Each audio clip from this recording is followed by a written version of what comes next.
My name is Jimmy Grass, and I make scary stories for a living. Not the writing kind, not really creative. I work as a creepypasta reporter, which is a polite way of saying I take other people's horror stories, clean them up, and I sell them back to the internet with a straight face. On paper, I verify things, I investigate. I confirm details. That's what my editor likes to say when he's pitching it to advertisers and local papers that still pretend they care about standards. In real life, I sit in front of a screen and read lies all day. I do not believe a single story I have ever published. Not one. I've never seen a ghost. I've never heard a voice in an empty room. I've never watched a door move all by itself. I have never had a single moment in my life where I had to stop and say, that was not normal. I grew up in a normal house. I live in a normal apartment. And that's why the job worked for me. People send in true stories because they want attention or money or both. They want to feel special. They want to feel like something chose them because nothing else in their life ever does. My job is to take whatever they send and make it readable. Make it clean and sharp. Make it sound like the person telling it is stable, calm, and credible. Then I hit publish and I watch the numbers climb. If it does well, my editor messages me. Jimmy, this one's good. Jimmy, this one's a banger. Jimmy, do another one like this. My editor's name is Carl Mendez, and he talks the way you talk when you've never had to meet the people you profit from. Carl has never stood across from anyone who swears they saw something and wants to be believed. He only sees graphs. When I push back on a story, Carl always says the same thing. He says, people don't pay for the truth. They pay for a feeling. If you want to be a real journalist, go cover city council meetings. The first year I worked for Carl, I tried to do it right. I emailed people back, asked questions, I asked for exact locations. I asked for names of roads, businesses, everything. I asked for photos. Most of them stopped responding. A few got angry and told me I was ruining the magic. One guy told me he would pull his story and send it somewhere else because I was acting like the cops. And that was the moment I learned what this job really was. It wasn't reporting. It was entertainment. It was a product. And telling the truth, look, okay, it doesn't pay. And what does it hurt anyway? And that is how it starts. You change a sentence because it reads better. You tighten a paragraph because it drags. You move a scene because it hits harder at the end. You take a normal noise and call it a whisper. You take a shadow from a porch light, call it a figure. You take a bad feeling and, you turn it into a warning. You take a true story and you dress it up until it stops being true. And I got really good at it. I got good at making people sound braver than they were. Good at making their fears sound clean and organized. Good at giving them an ending that made sense, even when their own ending was just them leaving and never going back. And then I started going on location.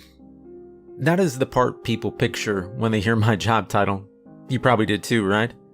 They imagine me walking around with a camera, flashlight beam cutting through fog, saying the address out loud, knocking on doors, getting chased off private property. That's not how it goes. Most locations are boring. Most haunted places are empty buildings full of beer cans and graffiti. Most cursed roads are just roads where teenagers like to park. I still go, because it sells better if I can show footage. Sells better if I can say, I was there. Sells better if I can get a shot that looks old and wrong. When I go out, I bring a camera, a tripod, microphone, and enough batteries to make it through a night. Carl would tell me to give him a scare and sell it and do what you need to do. So I did. I staged reactions. I faked sounds. I walked into rooms twice so I could get the angle again. I edited things to make it feel like something happened, because, come on, nothing ever did. And when it was done, I sent it to Carl. He'd send me a thumbs up and a fire emoji. And then the money would hit my account. That was the routine. And then last week, I got an email that looked normal until I read it twice. It came through our public submissions form. No subject line or name or story attached. Just a message and an address. The message said there was an old historical house outside town with a dollhouse inside that was alive. That was the exact word they used. Alive. I smiled when I read it, leaned back in my chair and pictured the footage already finished. Picture the headline, the comments. I clicked the address and opened the map, and it was close enough to drive. I typed a reply asking for more details, and the message bounced back. It said the account didn't exist. Under the address, there was one more line. It said the key would be waiting for me. And that was when everything changed. Well, I didn't hesitate. I copied the address into Google Maps and zoomed out until the route made sense. Ohio to West Virginia, a straight shot if you didn't mind a few hours behind the wheel. The town name was Willow's Rest. I hadn't heard of it, which was normal. Most places I worked with either didn't exist anymore or never existed in a way that really mattered. The map showed it sitting in the hills, about 30 miles south of a place called Weirton, West Virginia. Close enough to reference. Far enough to sound isolated without me having to say it out loud. I checked the route twice. Ohio Turnpike eastbound out of Toledo, I-80 for most of the state, then down to I-77 once I crossed into West Virginia. After that, it broke into smaller highways and state routes, 2-lane roads, long curves, tree cover thick enough that satellite images turned into green smears. The last stretch peeled off onto a county road with no street view available. That was fine. Lack of coverage actually helped. I forwarded the address to Carl with a short message. Got a new one. Historical house. Dollhouse story. Heading out tonight. He replied a few minutes later with a thumbs up. No questions or follow-up. Carl trusted my judgment as long as the content came back usable. I packed the car the same way I always did. Camera case in the back, tripod, batteries, all that. Lighter and pack of cigarettes in my jacket. I left in the early afternoon, so I'd have daylight for the drive and night footage for the house. That balance mattered. It always looked better if I arrived while the sun was still up and stayed after dark. It gave the impression that something changed. The Ohio Turnpike was exactly what it always was. Long stretches of nothing, broken up by rest stops and semis. I listened to a podcast about urban legends for half an hour and shut it off halfway through an ad read. I didn't need inspiration. Rain had been coming down for a while when I saw him. An older guy stood on the shoulder, a few cars ahead, half in the ditch, half on the gravel, leaning into the open hood of a dark sedan. His hazard lights blinked weakly through the rain. His jacket was soaked through, and his hands kept disappearing into the engine bay like he was trying the same thing over and over. I slowed without meaning to. He looked up as I passed, face tight, one hand raised in a small, tired wave. Just a man asking for help because he didn't have another option. I could have pulled over. I had a flashlight and tools. I had time. But I didn't. I didn't want to talk to anybody. Join the club, I said out loud. And I kept driving. I told myself I didn't want to be late. By the time I hit I-77, the sky had flattened into a low gray ceiling. Not storm clouds yet, just heavy. When I crossed into West Virginia, the terrain shifted. The road dipped and rose more sharply. Trees pressed closer to the shoulders. Towns appeared and vanished in minutes. Exit signs listed places I recognized only because I'd written about them once or twice. I stopped for gas near Parkersburg, grabbed a coffee, and checked the address again. Still there, no additional messages or updates or follow-up story. And that wasn't unusual. Most people who submitted tips never wanted to talk. They just wanted the thing to exist somewhere else once it left their hands.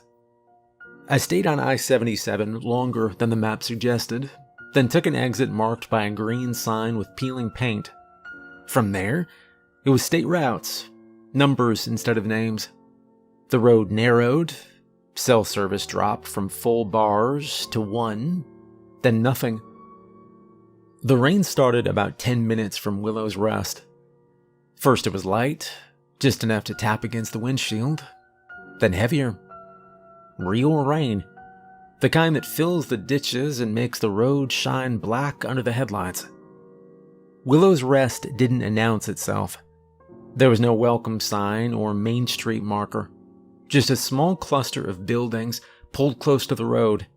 A post office, a closed convenience store, a gas station with one pump and no lights on. I passed through it without slowing down and checked the map again. The house was another mile past town. The road turned to gravel. My tires kicked up wet stones as I followed it downhill, then back up. The trees opened briefly, and I saw the house before the map told me I'd arrived. It sat alone, set back from the road behind a low iron fence. 2 stories, wide front porch, dark windows.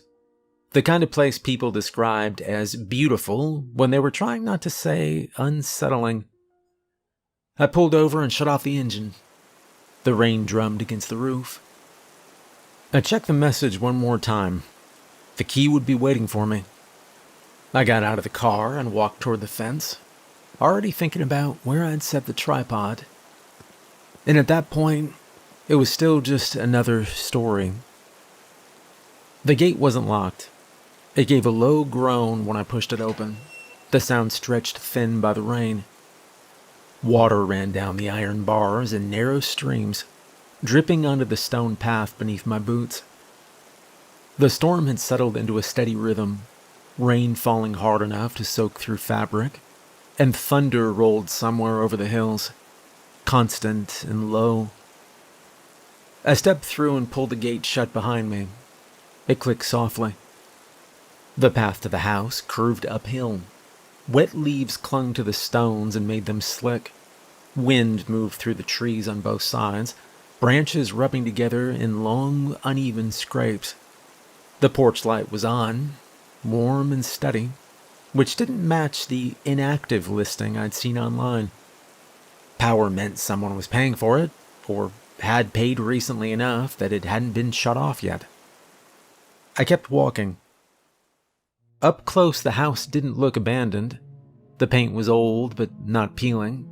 The porch boards were solid. The front door was dark wood with a brass handle. The key was exactly where the message said it would be, sitting on the porch railing like someone had just set it down and stepped away. No envelope or note, just the key on a plain metal ring, already wet. I picked it up, wiped it against my jacket, and slid it into the lock. It turned easily. The door opened inward with a soft sound, like the hinges had been oiled recently. I stepped inside. Thunder still rolled overhead, and each time it did, the sound traveled through the beams and floorboards instead of echoing out into open air. The air inside smelled old, but clean. Dry wood. Dust that had settled and stayed where it fell. No mildew or rot. It smelled like a house that had been closed, but not forgotten. I shut the door behind me. The latch slid home with a quiet click.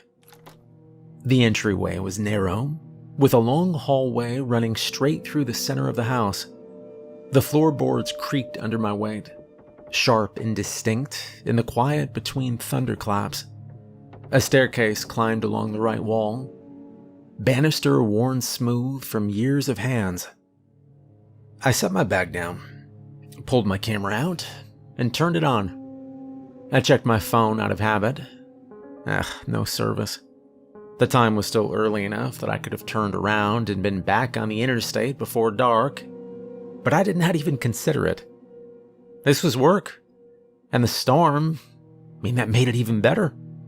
Rain on windows, thunder in the background. The kind of sound you couldn't fake cleanly in editing. This was perfect. Before going upstairs, I walked the hallway again and listened between thunder, making sure the camera caught the normal house noises, The boards settling, the distant patter on the roof, the occasional tap of a branch against a window. Nothing jumped out, and that was fine. Nothing ever did.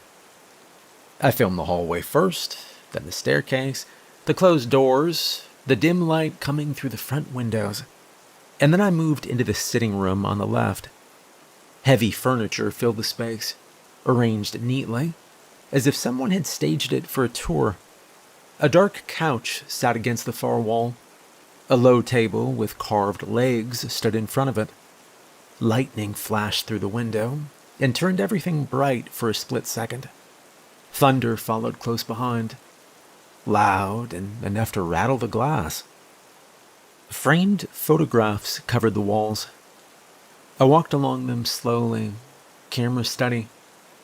Families, couples, children posed stiffly beside adults. The further along the wall I went, the more the images faded, until the frames held pale, yellowed rectangles where pictures had once been. Across the hall was the dining room. A long table stretched down the center, chairs pushed in evenly. Place settings sat exactly where they should be, plates centered, utensils aligned perfectly. A china cabinet stood against the far wall, glass doors clouded with age but intact.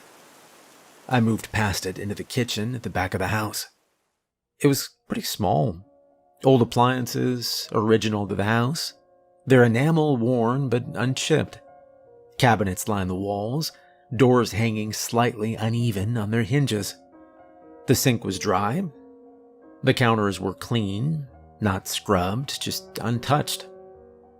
Thunder cracked directly overhead, loud enough that I paused with my hand on the counter. The sound rolled through the house and settled into the walls. I checked under the sink out of habit. Empty. From the kitchen window, I could see the storm pressing against the glass. Rain ran in thick lines down the pane. The trees beyond moved in uneven waves. I went back into the hallway and looked at the staircase again. Upstairs footage was always worth it. Older houses always sounded worse on the second floor. More creaks. And I climbed. Each step creaked under my boots. The sound of rain on the roof grew louder as I went. Lightning flashed through the stairwell window and made the banisters shine for an instant. The second floor landing was narrow, with doors branching off on both sides.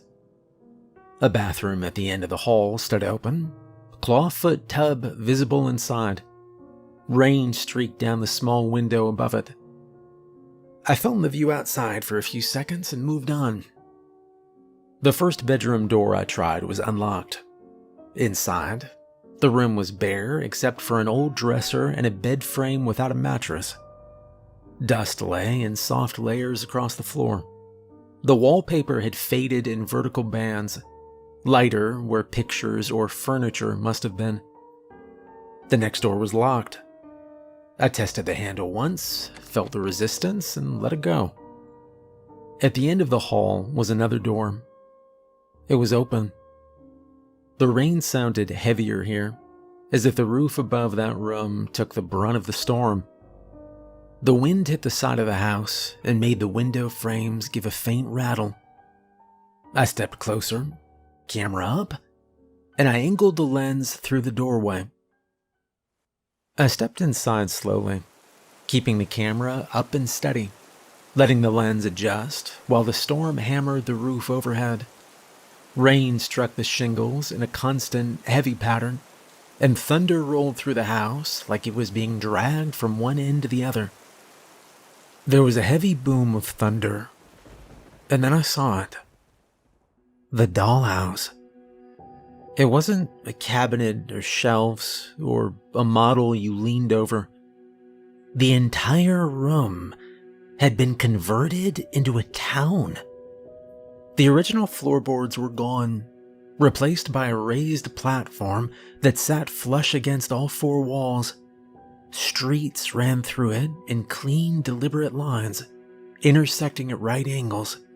Sidewalks bordered them, complete with tiny curbs and crosswalks painted in faded white.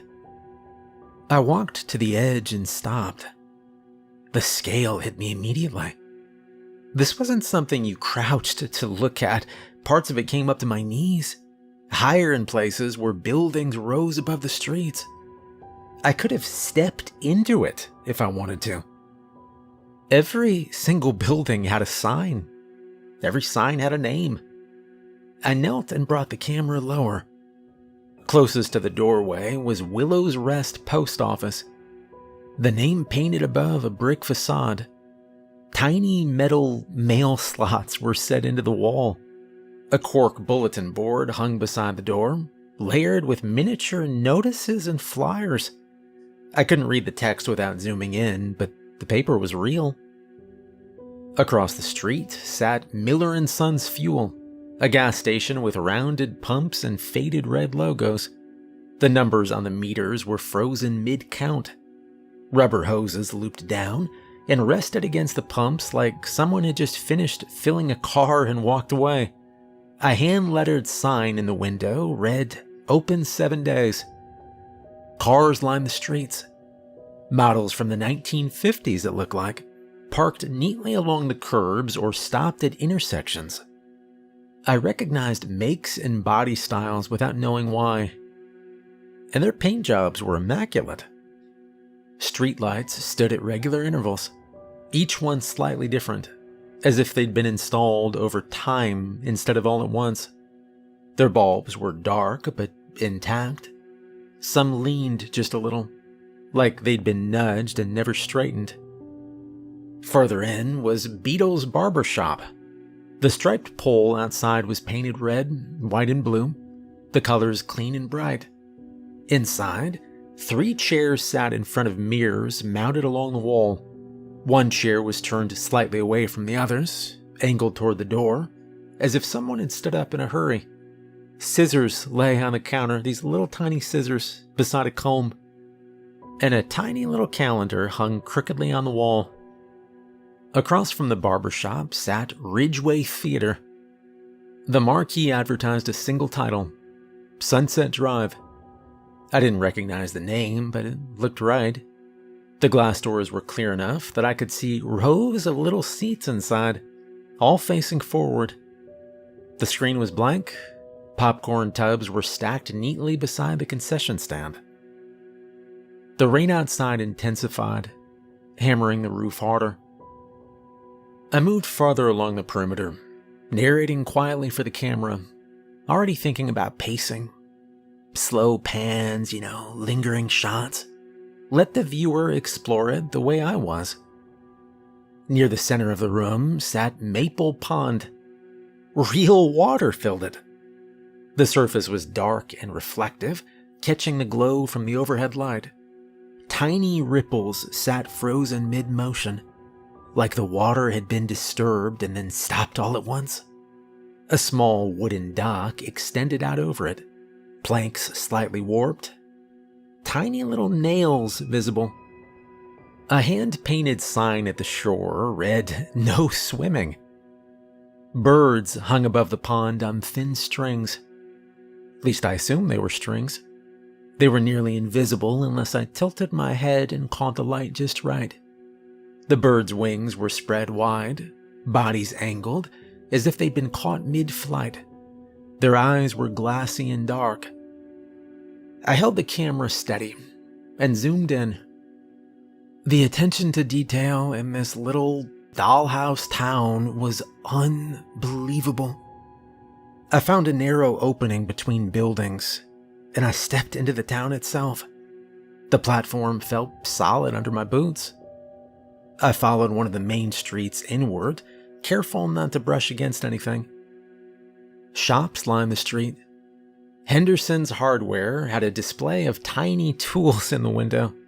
Larkspur Pharmacy sat beside it, Shelves visible through the glass, rows of bottles aligned perfectly.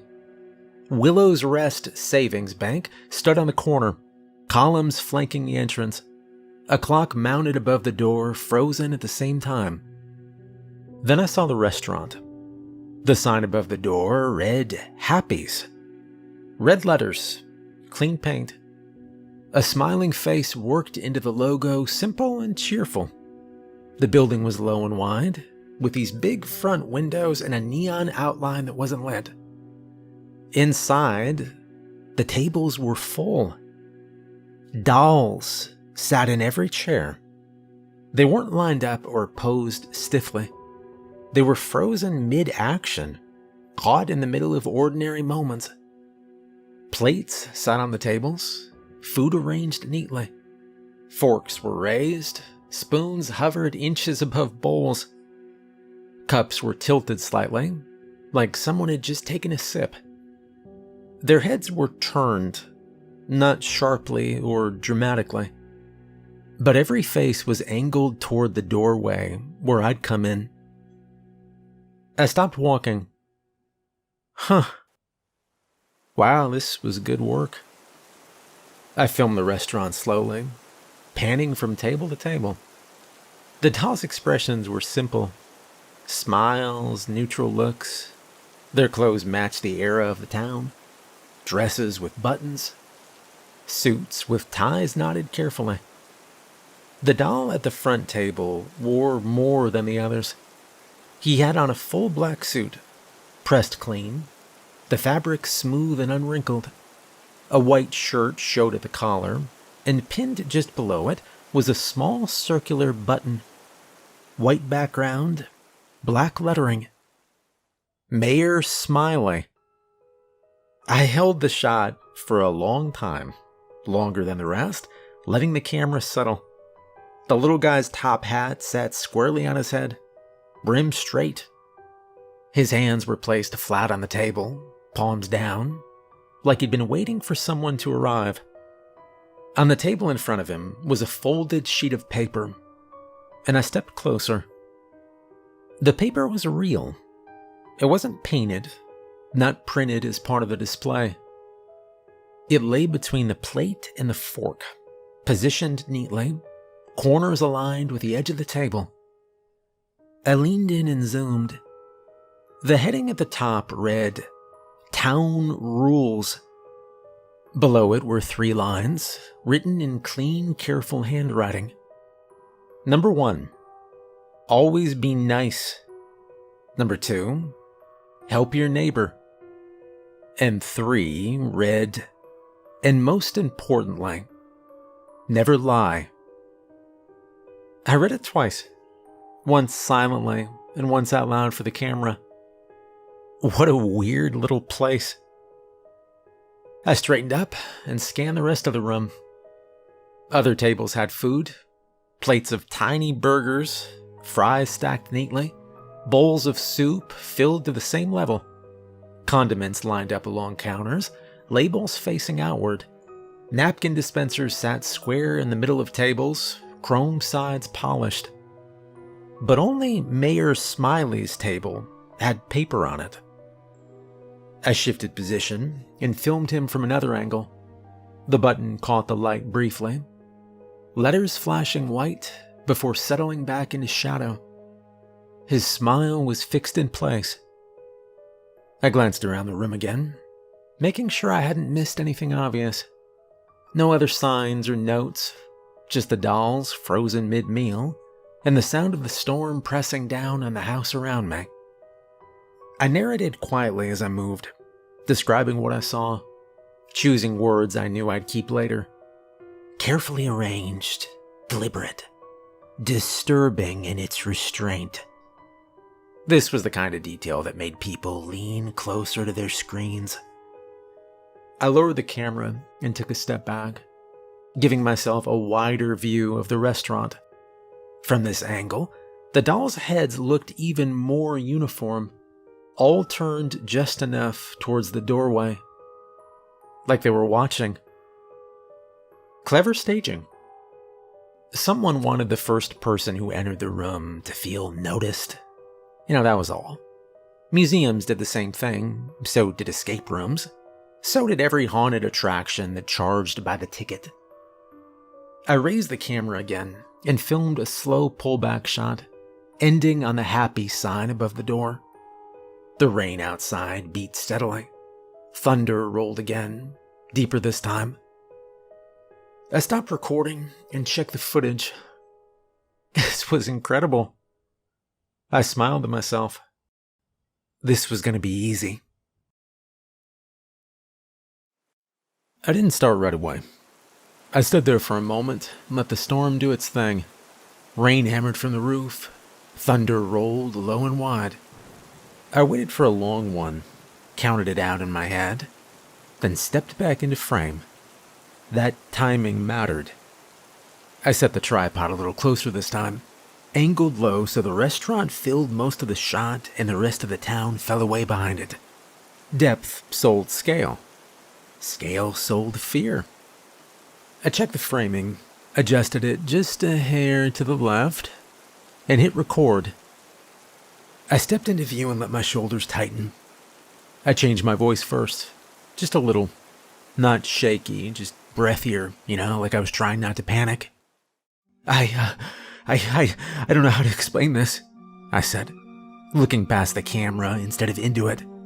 I thought this was just a setup, a display, but the more time I spend in here, the more wrong it feels. Thunder hit right on cue, enough that the sound rolled through my chest. I paused and looked up, letting the silence stretch. These aren't props. They're real. I mean, look at this. I crouched and zoomed the camera in on the restaurant tables. The little dolls with their forks raised, knives angled, spoons hovering inches from bowls. I let the lens linger on the silverware. I slowly panned across the table settings, breathing a little heavier now, like I was working myself up. They're eating, I said. They're all eating. I straightened abruptly and took a step back, bumping into a chair on purpose. Oh my God. I swung the camera towards the dolls' faces. They're real. They're all real. I think they want to eat me. I let that line sit there. It was stupid and perfect. I zoomed back in on the forks and knives, tighter this time, so close I could see the edges, the tiny grooves in the handles. I angled the shot so the doll's hands filled the frame. Oh my God, do you see that? I snapped the camera toward the back of the room, then back to the tables. It moved. Nothing had moved. I knew exactly how I'd fake it later. A single frame jump. A sound layered under the thunder. Enough to make people argue about it online for days, believe me. The storm helped again. Rain intensified. Thunder rolled long. I tilted my head slightly like I was listening. They're laughing.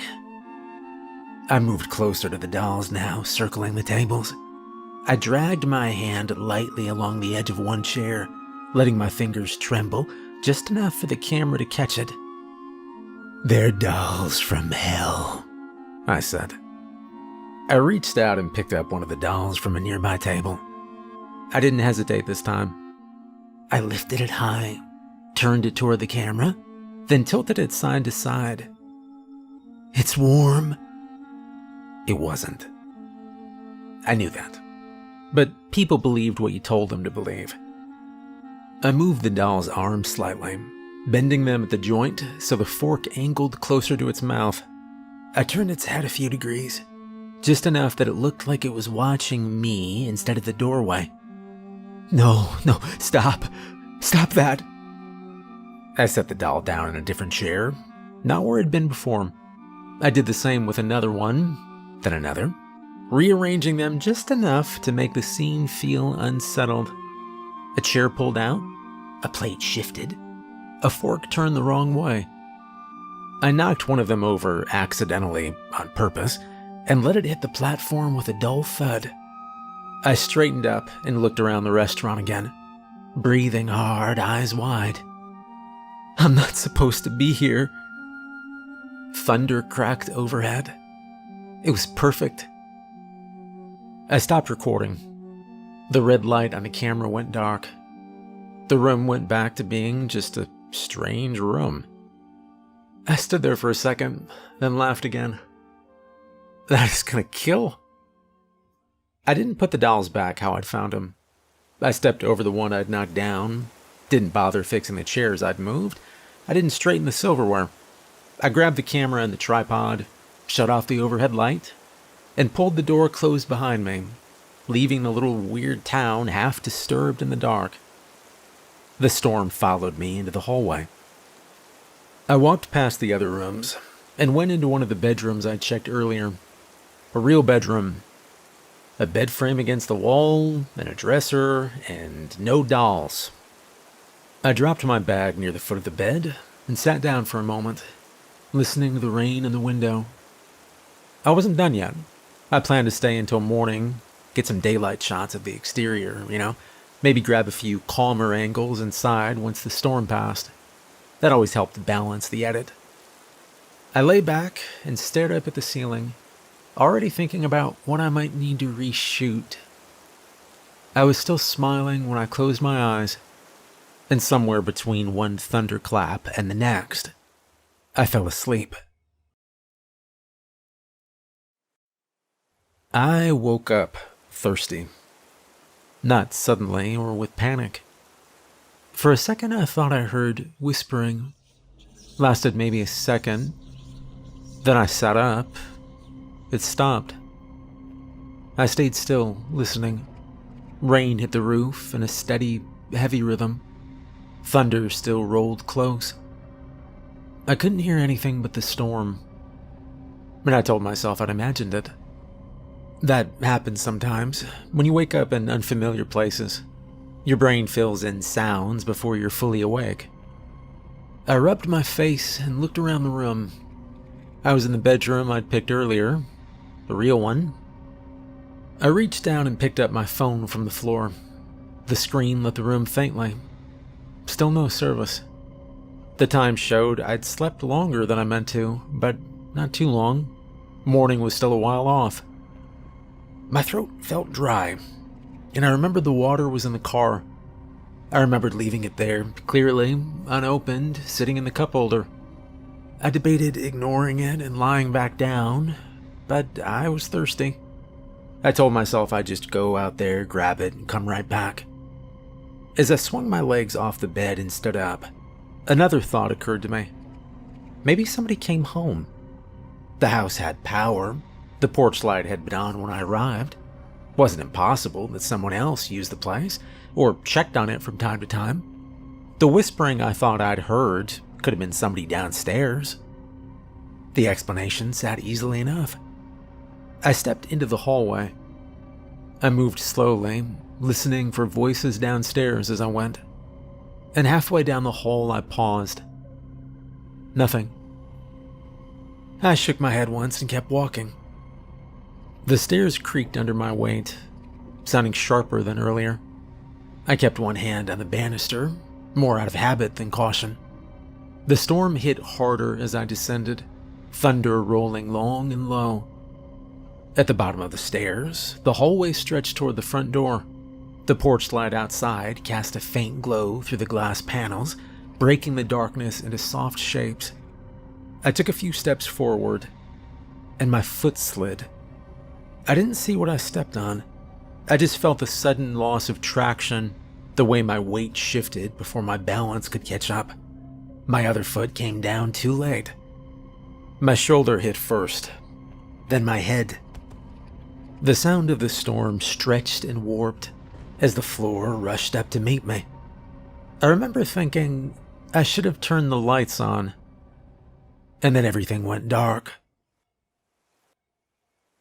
I came back to myself slowly, not waking up as much as surfacing. The storm was still there, rain hammering the house, thunder. but it sounded more distant now, like it was happening somewhere else. My head was throbbing, and when I opened my eyes, I was on the floor. The hallway ceiling swam slightly above me. The porch light still glowed through the glass panels at the far end. I lay there and took stock. All right, headache, sore shoulder, no blood that I could feel. I pushed myself up onto my elbow and winced. Great.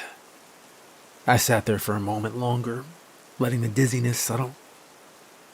I got to my feet slowly, testing my balance, then leaned against the wall until the pulsing in my head got a little bit better. My camera was still slung over my shoulder. I checked it without thinking, and it was okay. The red light was off. I hadn't been recording. I told myself maybe I'd slipped on dust or something I tracked in. Old houses were full of ways to hurt yourself if you weren't paying attention. And that explanation worked well enough. I turned toward the stairs, and at the top, the hallway above looked the same as before. Doors closed, one open, dim light bleeding out from the far end. Wait. The dollhouse room. The light was on. I was sure I'd turned it off. I stood there for a second listening again. Rain, thunder. No talking or whispering. I walked slowly down the hall and stopped in the doorway.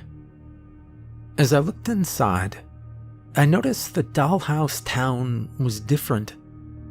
The platform was still there, streets and sidewalks and buildings. But the town wasn't populated anymore. The streets were bare, cars gone, the gas station empty, the barber chairs vacant, the movie theater seats unoccupied. Maple Pond was still filled with water, but the birds that had hung above it were gone, strings dangling loose like they'd been cut or removed. Happy stood silent. The restaurant tables were still set, plates and silverware in place, but every chair was empty. Every chair except one. Mayor Smiley sat at the front table. He hadn't moved from his seat, but something about him seemed different. He leaned forward slightly now, one arm extended. His finger pointed down at the table in front of him, at the paper. I stepped into the room without realizing I'd moved. The paper was still there, but it wasn't the same. The heading, Town Rules, was smeared. The ink darker, like someone had pressed down hard with a marker. All 3 rules were underlined now. Not neatly. Angrily. Red marker had been dragged back and forth beneath each line. Always be nice. Help your neighbor. And most importantly, never lie. Red lines cut through the page, underlining each rule multiple times. There were additional marks too. Jagged lines, circles, heavy slashes. I stared at it and then looked up.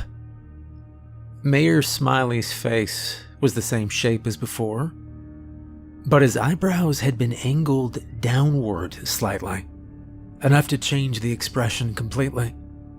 The button on his suit still read Mayor Smiley, but it was crooked now, pinned on at an angle. He looked angry, focused. I felt the tightness in my chest. "All right, who's here?" I said, looking around the room. "This is a joke. Come on, who's messing with me? Carl, is that you?" I looked around, scanning the edges of the room, the doorway, the corners. Nothing moved. Nobody answered. The storm outside surged again, thunder rolling close. I stepped closer to the table. The paper crinkled slightly as the air shifted. I backed away.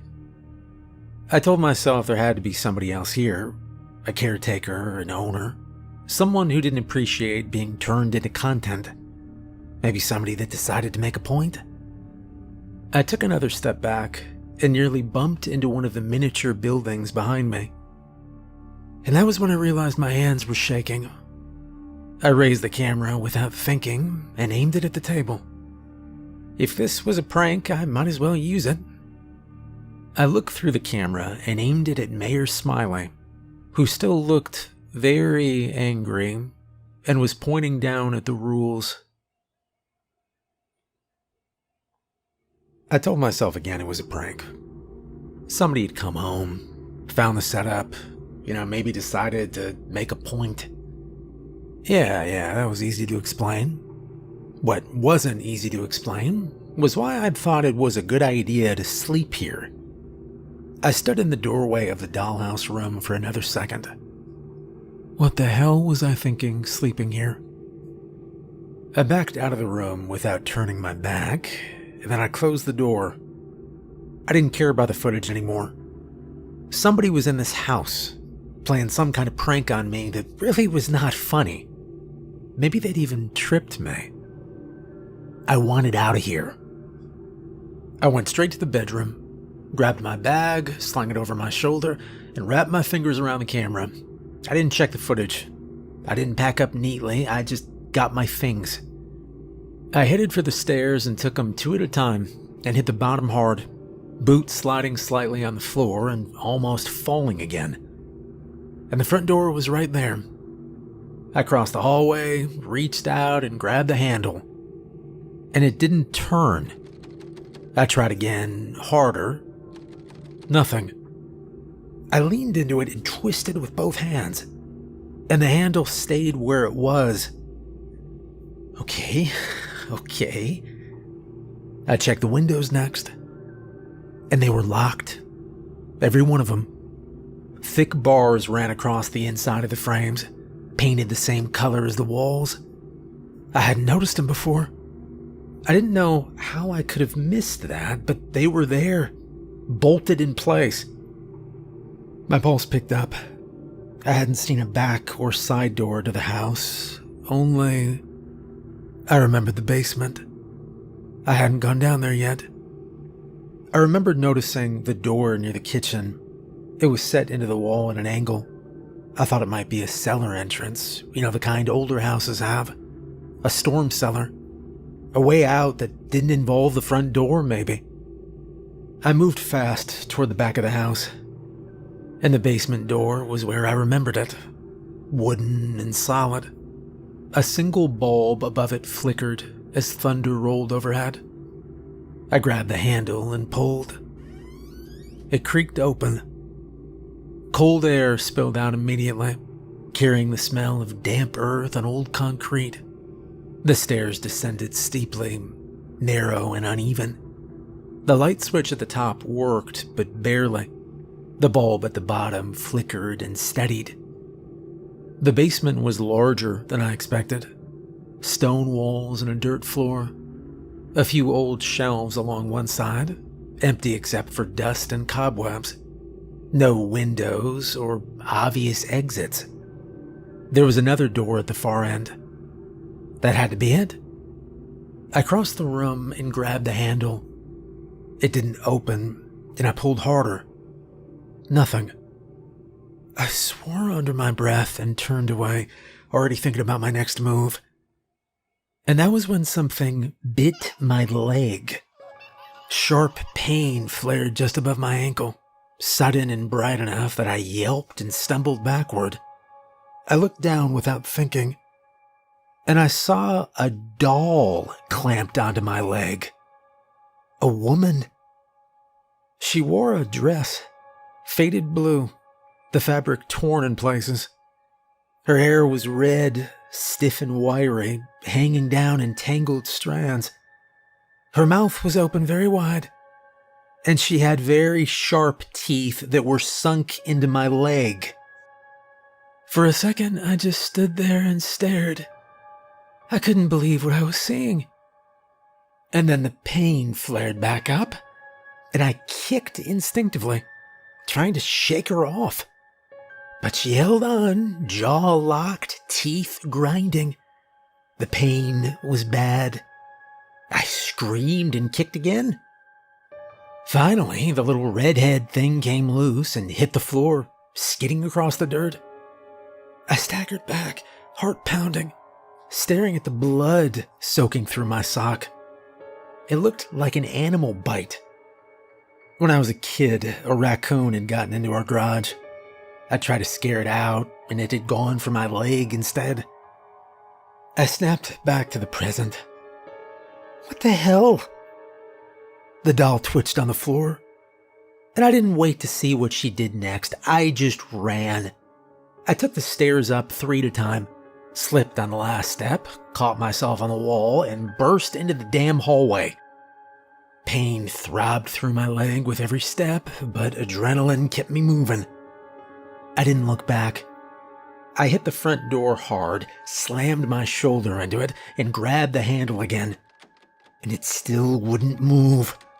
Open, I said. The storm outside surged, thunder cracking so close it made my ears ring. Something moved behind me, and I turned.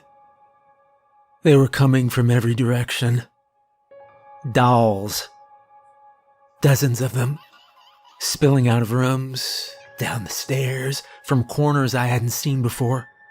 Small bodies, little painted smiles, eyes all fixed on me, little forks and knives clutched in tiny hands, spoons held up like weapons. They moved together, slowly circling me and closing in. I backed against the door. The front handle didn't budge. The dolls kept moving closer. This was real. There was nowhere left for me to go. Forks and knives caught the porch light and flashed white as thunder rolled overhead. Spoons bobbed in small, eager arcs. Painted smiles stayed fixed in place. The hallway felt smaller with every step they took. And then the movement shifted. The dolls didn't stop. They parted. A narrow path opened down the center of the hall, straight from the base of the stairs to where I stood, with my back pressed to the front door. The ones along the edges turned their heads slightly, not toward me anymore, but toward the space they were clearing. Heavy footsteps came from the stairs, and Mayor Smiley stepped into view. He seemed bigger than before. The black suit still fit him cleanly, pressed and smooth, the fabric stretching over wide shoulders. The top hat stayed perfectly centered as he walked slowly towards me. In his hand was a very sharp knife. The button on his chest glimmered, still pinned neatly to his shirt. Mayor Smiley. He stopped a few feet away from me, and the dolls leaned in, waiting. Mayor Smiley reached into his jacket pocket and pulled out a folded sheet of paper, the same one from the restaurant. He unfolded it slowly and held it up between us. Red marker still covered it, angry, underlining each rule again and again. He raised the knife and tapped the page, and I felt my breath stop. I reached into my jacket and pulled out the lighter. I didn't light it. I just held it up and angled it toward the drapes beside the door. It was old fabric, dry. One spark would do it. I'll burn this place down. The dolls reacted instantly. Their smiles tightened. Their movements sharpened. The circle closed faster now, utensils lifting higher. The sound of tiny feet scraping wood filled the hallway. Mayor Smiley's expression changed. His face hardened, and his grip tightened. He stepped closer and raised the knife above his shoulder. I realized something then. Fire wasn't leverage. Bringing my lighter out, threatening them, it was an insult. The rules on the paper ran through my mind, and something clicked. I let the lighter drop on purpose. It clattered across the floor, and I sank down with it, knees hitting the wood. I got down to their eye level. "I'm sorry," I said. I bowed my head without thinking about it. "I'm sorry I came here. I'm sorry I knocked some of you over. I'm sorry I used you for my job." The dolls paused. Mayor Smiley didn't move. "I'm sorry," I said. I didn't care. I just wanted a story." Mayor Smiley lifted the paper again. He tapped the rules with the knife. My throat tightened. "I'm sorry I lied." The hallway stayed silent, except for the storm. And then Mayor Smiley tilted his head slightly, like he was considering something. And then he turned his head slowly and looked toward the front door. I heard a soft click, the lock sliding open. And I didn't hesitate. I scrambled to my feet, slipped once, caught myself, and threw myself at the door. The handle turned easily this time, and I yanked it open and stumbled out into the storm. I ran through the rain, and I didn't look back until I reached the car. The dolls stood in the doorway and at the windows, lined up neatly now, faces pressed close to the glass, watching me. Mayor Smiley stood at the very center of them, knife still in his hand, head tilted just slightly. I got into the car, slammed the door, and started the engine. As I pulled away, tires spinning on wet gravel, I glanced back one last time. The front door was closed now, and the dolls that had been at the windows were gone. And then the house disappeared behind the trees, and I kept going. When I got home, I didn't talk to anyone for days. I didn't answer calls or return messages. Didn't even turn on the TV. I just sat in my apartment with the lights off, in the quiet, replaying everything in my mind. I kept seeing the dolls and the knife and the paper. I kept seeing the way Mayor Smiley had pointed at the rules. I slept badly. When I did sleep, I dreamt about being watched and their town's rules.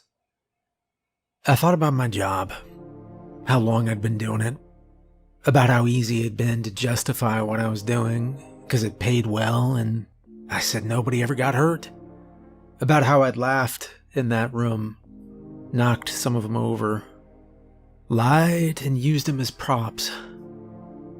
And I knew what to do then. I sat down at my desk, looked out the window, and I wrote the last story I ever would. I wrote about the house. I wrote about Willow's Rest. I wrote about the dollhouse and the town inside it. I wrote about Happy's and the mayor and the rules written on that piece of paper. And for the first time in my entire career, I didn't add anything. I wrote exactly what happened. I said I went there expecting it to be fake. I said I disrespected them. I said I tried to turn it into content.